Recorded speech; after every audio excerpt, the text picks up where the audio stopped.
에서 박정희 정부의 정책과 이제 유신 체제가 어떻게 성립되었고 유신 체제가 어떻게 붕괴되었는지를 살펴봤어요.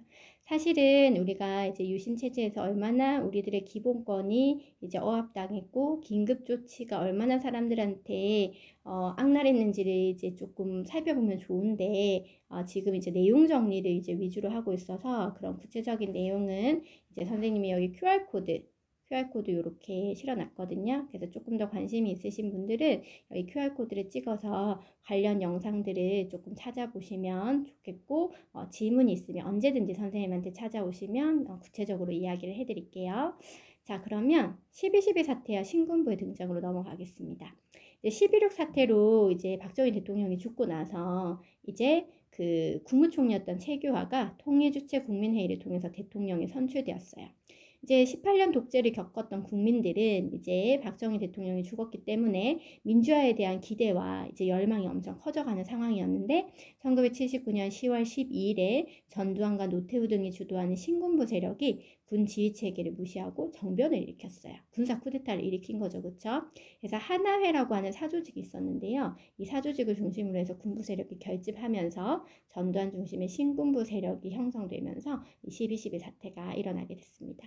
그래서 그 12월 12일 하루 동안에 그 쿠데타가 일어나는 과정을 영화로 만든 것이 이제 서울의 봄이라고 하는 영화였죠.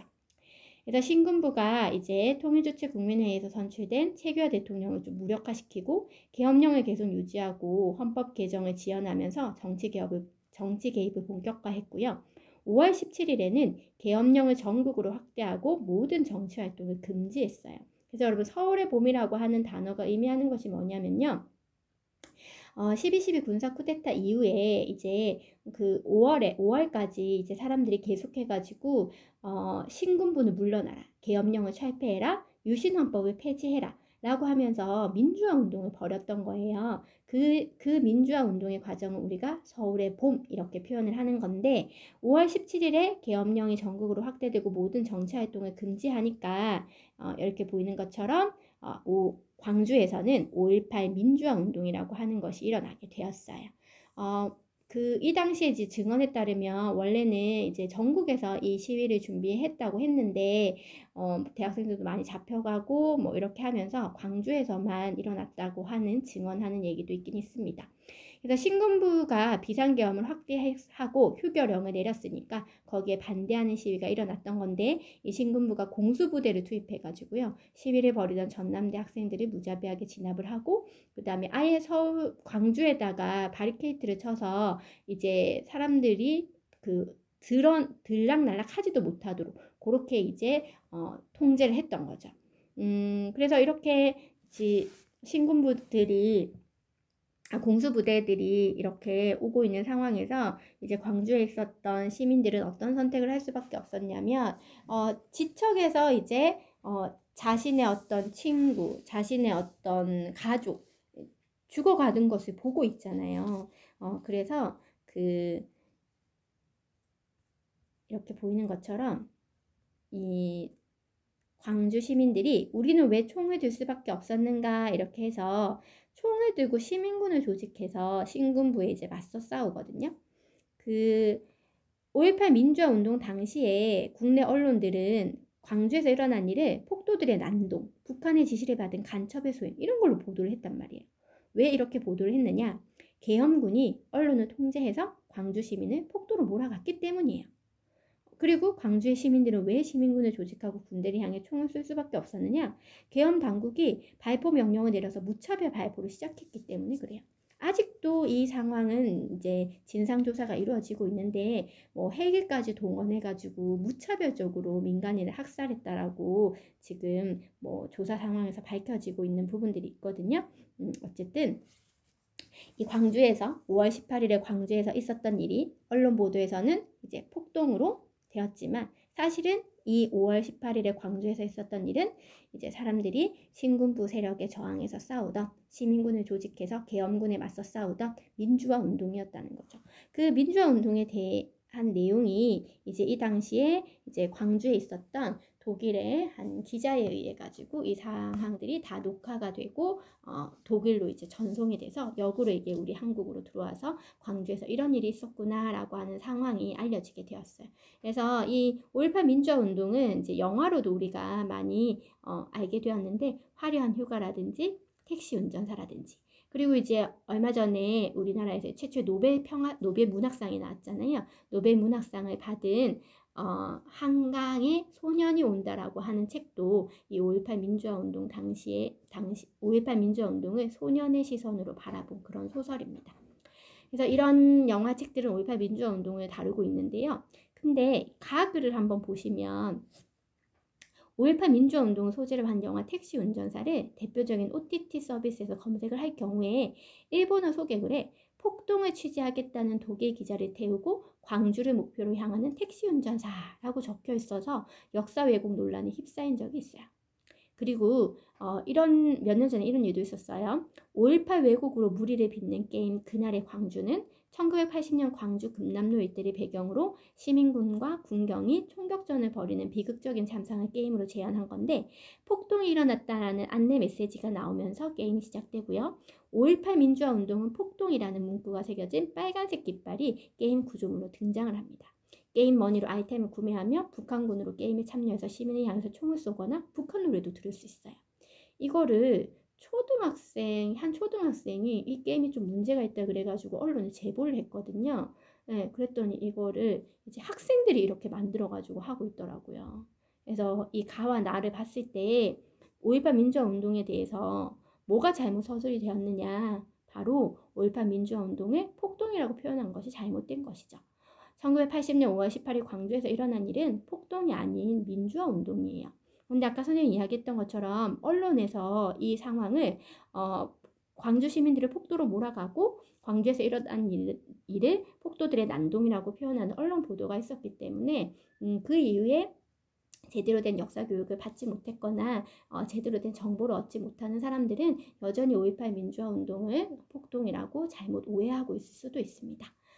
근데 5.18 민주화 운동은 1980년 5월 18일에 일어났던 광주에서 있었던 일은 민주화 운동이 맞고요. 우리나라의 어떤 국가 기념일로도 제정해서 기념하고 있고 이 당시 5.18 민주화 운동과 관련한 여러 가지 기록 유산들이 지금 유네스코 세계 기록유산으로 등재가 되어 있기 때문에 여러분들은 이 내용을 좀 정확하게 아시는 것이 필요하겠습니다. 자, 그 다음 내용을 보면 연표를 확인해 보면 이제 12.12 사태로 이제 신군부가 권력을 잡았고 서울의 봄이라고 하는 현상이 일어나서 신군부 퇴진, 계엄령 철폐, 유신 세력 처벌을 요구했어요. 그러던 중에 비상계엄령이 전국으로 확대돼서 5.18 민주화 운동이 일어났고요. 5.18 민주화 운동에 계엄군에 맞서서 시민군을 조직해서 이제 대처를 했지만 5월 27일에 시민군들이 무력으로 진압되면서 수많은 시민이 희생되고 이 운동이 막을 내렸습니다. 그러고 나서 만들어진 것이 뭐냐면 국가보위 비상대책위원회라고 하는 것이에요. 줄여서 국보위라고도 하거든요.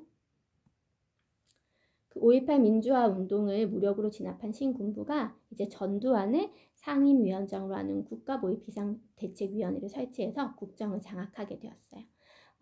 그래서 최규하 대통령이 이제 하야를 하고 이제 통일주체 국민회의에서 전두환을 대통령으로 취임을 했던 거죠. 우리 이제 아직 유신헌법이 지금 살아있는 상황인 거잖아요. 유신헌법에서 대통령의 임기는 몇 년이었냐면 6년이었어요. 유신헌법에서 대통령의 임기는 6년이고 그 다음에 연임 제한 규정이 없기 때문에 한 번 대통령이 되면 계속해서 대통령이 될 수 있었어요. 그러니까 이 법을 그대로 놔두면 아무래도 이제 쿠데타를 일으킨 세력에서 이제 명분을 얻기가 좀 힘드니까 8차 개헌이 이루어져서 어떻게 하기로 했냐? 7년 단임 간선제로 대통령을 뽑기로 하는 거예요. 7년 단임 간선제로 대통령을 뽑기로 하고 그러고 나서 이제 다시 대통령 선거를 해서 이때는 대통령 선거인단이 대통령을 선출하는 겁니다. 그래서 전두환이 다시 재당선이 되어서 이제 12대 대통령으로 취임을 하게 되는 거고요. 그때부터 이제 우리는 5공화국이라고 하는 것이 출범을 하는 겁니다. 오공화국을 다룬 뭐 영화나 드라마도 굉장히 많이 있는데 이때 어떤 상황이라고 하는 것은 언론사가 통폐합이 되어서 보도 지침 등으로 뉴스가 사전 검열되고 있었고요. 삼천교육대라고 하는 것을 운영을 했어요. 삼천교육대가 뭐냐 하면 그 뭔가 사회의 뭐 사회 악이라고 이런 표현 좀 그럴지 모르겠는데 사회의 악으로 규정된 사람들 뭐 이런 사람들을 이제 군대 특수훈련장에 보내가지고 수나 근로교육이라는 명분으로 가혹한 훈련을 시키는 거예요. 한마디로 인권이 굉장히 많이 제한이 됐겠죠, 그쵸? 그래서 삼천교육대도 운영하고 민주화 시위도 탄압하고 그 다음에 학원 자유라 교복 자유라라고 해가지고 이제 이 시대에 교복이 없어요. 자유롭게 이제 복장을 입을 수 있었고 해외여행도 자유롭게 갈 수가 있었고 야간 통행 금지도 해제했고 그 다음에 3S 정책이라고 해가지고 사람들이 정치 말고 다른 곳에다가 시선을 돌리는 그런 정책을 하거든요. 이제 그게 여기 선생님이 정리해 놓은 건데요. 프로스포츠를 육성하고요. 이제 컬러 TV 방영을 확대하고 그 다음에 성인용 영화 제작을 허용하고 이런 3S 정책을 통해서 국민의 관심을 정치에서 분산시키게 되었습니다. 그래서 이런 과정들이 이제 5공화국의 어떤 상황인 거고요. 이런 상황에서 이제 1987년에 기해서 무슨 일이 벌어지냐면 박종철 고문치사 사건이라고 하는 것이 발생해요. 1987년 1월에 발생한 사건인데 서울대학교 학생이었던 박종철이라고 하는 학생이 그 쇼크사를 한 거예요. 갑자기 죽은 거예요. 그래서 왜 이 학생이 죽었느냐 이렇게 언론에서 이제 물어보니까 기자회견 당시에 뭐라고 하냐면 책상을 탁 하고 쳤더니 하고 넘어갔다. 이런 식의 표현을 쓰니까 이제 이 학생의 어떤 죽음이 굉장히 심상치가 않은데 그거를 경찰이 은폐하려고 하니까 이거에 대한 진실 규명을 요구하면서 이제 시민들이 이제 들고 일어나게 되는 거고요. 더불어서 4.13 호헌 조치라고 하는 것을 발표하게 되는데 호헌이라고 하는 것은 헌법을 수호하겠다는 거예요. 그러니까 지금 이때의 헌법은 몇 차 헌법을 적용받고 있는 거냐면 8차 헌법을 적용받고 있는 건데 8차 헌법은 7년 단임의 간선제로 대통령을 뽑는 거잖아요. 그러니까 여전히 국민들이 대통령을 뽑을 수가 없는 상황이에요. 그래서 대통령을 우리 손으로 뽑을 수 있게 해달라라고 이야기를 하니까 헌법은 지켜져야 된다. 그래서 기존의 헌법을 유지하겠다라고 하는 발표를 하니까 이것이 촉발제가 되어서 호헌철폐 독재타도 이런 구호를 내세우면서 이제 많은 시민들이 이 항쟁에 참여하게 된 것이죠. 그래서 이 넥타이 부대라고 하는 게 무슨 말이냐면 오전에 직장을 갔다가 오후에 이제 그 직장에서 넥타이 입은 그 채로 와가지고 이제 시민들이 그 시위에 참여하는 그런 모습을 보인 거예요. 그래서 이런 과정에서 이제 연세대학교에 다니던 이한열이라고 하는 학생이 이제 체류탄에 맞아가지고 쓰러지는 그런 일들이 이제 있었고 6월 민주항쟁이 이제 계속해가지고 이렇게 크게 확산되는 그런 모습을 보여줍니다. 한 가지 더 여러분들이 알았으면 좋겠는 건 지금 4.19 혁명도 그렇고 5.18 민주화 운동도 그렇고 계엄령이라고 하는 것이 내려진 상황이었잖아요. 그 계엄이라고 하는 것은 그 군대가 지금 치안을 담당하게 되는 그런 되게 엄중한 상황인 거예요.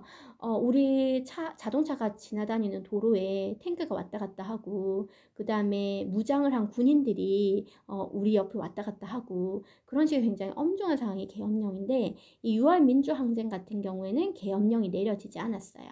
왜 그랬을까 생각해보면 이게 6월 민주항쟁이 1987년에 일어난 거거든요. 1987년에 일어났는데 그 다음에 우리나라가 국제적인 행사를 앞두고 있었어요. 1988년에 이제 우리가 88 올림픽, 88 서울 올림픽을 앞두고 있었기 때문에 이제 계엄령을 내릴 수가 없었고 이제 좀 정부 입장에서 부담이 됐겠죠. 그래서 이런 6월 민주항쟁의 결과 이제 이 당시 이제 여당 대표였던 노태우가 대통령 직선제를 수용하겠다라고 하는 6.29 선언을 내놓게 돼요. 지금 그러니까 6월 민주항쟁에서 사람들이 원했던 것은 대통령을 우리 손으로 뽑을 수 있게 해달라라는 거였잖아요. 그래서 대통령 직선제 개헌을 이제 약속받고 5년 단임의 대통령 직선제로 이제 개헌을 하게 되는데 그것이 이제 우리 헌법의 역사에서 9차 개헌이 되는 거예요. 이렇게 이제 전개가 돼서 이 1987년에 개헌된 9차 개헌에 따라서 아직까지도 이제 헌법이 이렇게 이어져 오고 있는 상황인 겁니다. 그 부분 연표로 한 번 더 확인을 하면요. 그 부분 연표로 한 번 더 확인을 하면 이제 6월 민주항쟁은 이제 박종철 고문치사 사건 이게 이제 발단이 되어서 이제 대통령 직선제 개헌을 요구를 했었고 이제 정부에서는 개헌을 거부를 했죠. 그게 4.13 호원 조치가 되는 거고. 그래서 6월 민주항쟁은 호원 철폐, 독재 타도를 주장하면서 많은 시민들이 이 항쟁에 참여했다. 그리고 이제 전격적으로 대통령 직선제를 수용하는 6.29 선언이 발표가 되면서 9차 개헌, 지금 현재의 헌법이라고 그랬습니다. 5년 단임의 직선제를 하는 이런 헌법으로 개헌이 되는 그런 모습을 확인할 수가 있습니다. 그래서 우리 교과서에 나와 있는 읽기 자료도 한번 참고해 보면 60 국민대회 선언문 이렇게 되어 있죠. 그래서 6월 민주항쟁 기념일이 바로 6월 10일이 되는 거고요. 1987년 6.25 민주화 선언 발표 이후에 이루어진 9차 개헌의 주요 내용이 무엇인가? 아까 이야기했던 것처럼 5년 단임의 대통령을 직선제로 뽑을 수 있게 되었다. 이렇게 되는 거죠. 이제 그 이후에 이제 우리가 대통령 선거를 했을 거잖아요. 그때 대통령 선거 했을 때 그 야당에서는 여당에서 이제 노태우 후보가 나왔었고 야당에서는 김영삼 후보와 김대중 후보가 나왔었는데 이 선거 결과 이제 노태우 후보가 당선이 되는 거예요. 좀 역사가 아이러니하죠, 그쵸? 이 노태우는 전두환과 함께 12.12 군사 쿠데타를 일으켰던 신군부 세력의 대표적인 인물인데 이 야당이 분열되면서 어부지리로 노태우 후보가 당선되는 그런 상황이 벌어졌어요. 하지만 이듬해 치러진 국회의원 선거에서는 야당이 국회의석의 과반수를 차지하기 때문에 우리가 그런 현상을 여소야대 정국이라고 합니다. 이런 상황에서 대통령이 뭔가를 좀 할 수가 없어요. 그래서 이 노태우 대통령이 전격적으로 이제 뭘 결정을 했느냐? 3당을 합당하자 이렇게 된 거예요. 그래서 이 3당 합당을 통해 가지고 거대 여당인 민주자유당이 출범하게 되고요. 원래는 이제 야당이었던 김영삼 후보가 이제 민주자유당으로 나가게 되면서 그 이듬해 이제 대통령에 당선되는 그런 모습을 보여줍니다. 그리고 이때 서울올림픽 개최도 있었고요. 그 다음에 노태우 정부에서 했던 정책 중에서 최근에 이제 많이 나오는 거는 북방 외교와 관련해가지고 통일 정책이 엄청 많이 나와요. 이 당시에 공산권 국가하고도 수교를 맺고 그 다음에 남북한이 동시에 이제 유엔에 가입하기도 하고 남북 기본 합의서라고 하는 것도 이제 제정을 하고 이제 그러면서 북방 외교 정책이 이제 전개가 돼서 이 부분이 요즘에 모의고사에서 굉장히 많이 나오는 포인트라서요. 알아두시면 좋을 것 같습니다. 그 다음 김영삼 정부는 1993년에 출범한 문민정부예요. 이전까지는 계속 군인들이 지금 정치를 했던 거잖아요. 군인 출신의 사람들이 이제 문민정부로 다양한 개혁 정책을 추진하게 되었는데 이렇게 보통 사람도 대통령이 될 수 있다 이런 걸 엄청 강조했었던 기억이 납니다. 그래서 한국 사회의 민주화, 투명성 제고 이런 거를 위한 노력들이 있었는데 여기 밑에 나오는 역사 바로 세우기라든지 금융실명제라든지 지방자치제라든지 이런 것들이 김영삼 정부의 대표적인 개혁이라고 볼 수 있어요. 선생님이 예전에 얘기해 준 적 있었던 것 같은데 조선총독부 건물을 폭파시키거든요. 그리고 국민학교라고 한국신민학교의 줄임말인 국민학교라는 명칭을 우리가 광복을 하고 나서도 약 50년간 아무 생각 없이 그대로 사용하고 있었어요. 이걸 이제 초등학교로 변경한다든지. 그리고 금융거래는 실명을 가지고만 할 수 있다. 금융실명제를 도입한다든지 지방자치제를 본격적으로 한다든지 이런 업적이 있어가지고 이런 경제성장에 힘입어서 우리나라가 경제협력기구 OECD에 가입하기도 했거든요. 하지만 안타깝게도 임기 말에 이제 외환 보유고가 고갈되면서 우리나라가 외환 위기를 겪게 되고요. IMF 구제금융을 설치하는 그런 현상이 되었습니다. 이 IMF가 터졌을 당시에 선생님이 이제 중학생이었는데 진짜 뭐 실직자도 엄청 많이 생기고 기업이 갑자기 부도가 나고 우리 경제가 엄청나게 어려운 그런 상황이었어요. 이 어려운 외환 위기의 상황을 우리 국민들이 어떻게 이겨내었느냐? 그 다음에 이제 김대중 정부가 들어서면서 이제 금모으기 운동 있죠. 금모으기 운동이라는 걸 통해 가지고 금을 팔아서 이제 그 IMF에서 빌린 돈을 갚는 그런 시민들의 자발적인 모습이 나타나게 돼요. 그래서 외환 위기를 우리가 조기에 극복하게 되는 그런 성과가 있었고요. 김대중 정부에서는 대북 화해 협력 정책인 햇볕 정책을 추진했습니다. 그래서 이전까지는 좀 남북 관계에서 좀 긴장감이 고조되고 이런 모습이 보였다면 이제 김대중 정부 들어서는 이제 화해와 협력을 위한 어떤 교류의 어떤 장이 마련해지면서 금강산 관광도 시작이 되었고요. 개성공단도 조성하기로 합의를 하면서 제1차 남북 정상회담이 이제 일어나게 되었어요. 그러니까 이전까지의 협의라고 하는 건 사실 정상들이 만나서 하는 것들은 아니었거든요. 그런데 이제는 김대중, 김정일이라고 하는 각국의 이제 대표가 모여가지고 정상회담을 갖고 6.15 남북 공동선언을 이제 발표를 하게 되죠. 그리고 이제 노무현 정부 때도 2차 남북 정상회담이 이루어져서 14 남북 공동선언이라고 하는 것을 채택하게 됩니다. 이때 선생님이 이제 중고등학생이었는데 그 TV에서 이제 그 김대중 대통령 비행기를 타고 평양에서 이제 환대받는 모습, 그 노무현 대통령이 판문점에서 이제 육로를 통해 가지고 평양에 가는 모습, 이런 모습들을 이제 봤던 기억이 있습니다. 그런데 아직까지도 우리나라가 이 통일 문제가 해결이 안 되었죠, 그렇죠? 언젠가는 통일된 대한민국에 살 수 있기를 바라면서, 자, 여기까지 이제 우리가 4차시 한국의 민주화 운동에 대해서 살펴봤거든요. 이제 한국의 민주화 운동은 독재 정권에 맞서서 국민의 자유와 권리를 쟁취한 우리의 자랑스러운 역사입니다. 대한민국은 민주공화국이고 대한민국의 주권은 국민에게 있고 모든 권력은 국민으로부터 나온다는 것을 여러분이 잊지 않았으면 합니다. 영상 들어주셔서 감사해요. 수고하셨어요.